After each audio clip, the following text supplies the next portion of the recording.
E9 showing up on the display usually means the unit has stopped to protect itself, not that it's permanently damaged. On a Hisense dehumidifier, this code is commonly tied to sensor readings, water tank alignment, or airflow problems that interrupt normal operation. You might see the machine turn on and then shut off quickly, or it refuses to start at all while the error stays on screen.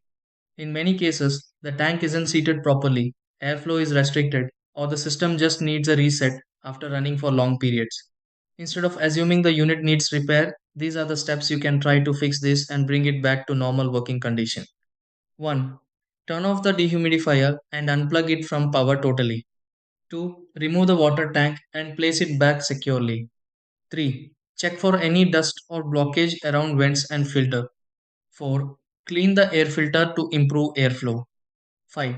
Plug the unit back in and power it on. 6. Let it run and check if the error clear.